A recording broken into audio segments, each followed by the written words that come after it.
ஜெய் ஸ்ரீராம் ஸ்ரீராம் ஜெயம். ஸ்ரீ குபேர வீர ஆஞ்சநேயர் திருக்கோவில் நவக்கிரக கோட்டை கஷேத்திரத்திலே முதலாம் ஆண்டு ஹனுமத் ஜெயந்தி விழா நம்ம எந்தெந்த ஏற்பாடுகள்லாம் சுவாமிக்கு பண்ணி சிறப்பாக செய்யணும்னு நினச்சோமோ அத்தனை நிகழ்ச்சிகளும் அத்தனை ஏற்பாடுகளும் மிகவும் பிரமாதமாக நேர்த்தியாக குபேர வீர ஆஞ்சநேய சுவாமியுடைய அனுகிரகத்தோடு நடைபெற்றது. அதே போல் நமது ஆலய குழுவில் உள்ள நிறைய பக்தர்கள் சங்கல்பம் செய்து கொள்ள வேண்டி உங்கள் பேர், நட்சத்திர, ராசி, கோத்திரம் எல்லாம் பதிவு பண்ணியிருந்தீங்க.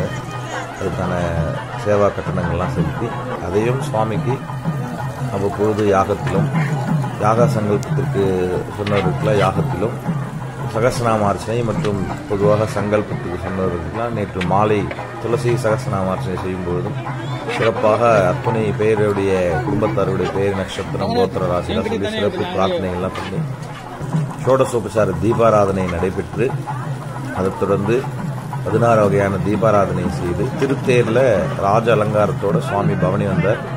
ஏறத்தாழ சுமார் ஒரு ஆயிரக்கணக்கான பக்தர்கள் நேற்று குபேர வீர ஆஞ்சநேய சுவாமியை தரிசனம் செய்தார்கள். மாலை மட்டும், காலை தனியாக ஒரு 1000 பேர் வந்திருப்பாங்க. நிறைய பக்தர்கள் அன்னதானம் நேற்று நிறைய கொடுத்துனே இருந்தோம். காலையில் வெண்பொங்கல் நிறைய, மாலை புளிசாதம்லாம் கொடுத்து சிறப்பாக எல்லாருக்கும் மகிழ்ச்சியாக இருந்தது. ஆஞ்சநேயர்கள் அனைவருக்கும் கிடைத்து நல்ல விஷயங்கள் நடக்க வேண்டும். ஜெய் ஸ்ரீராம், ஸ்ரீராம ஜெயம்.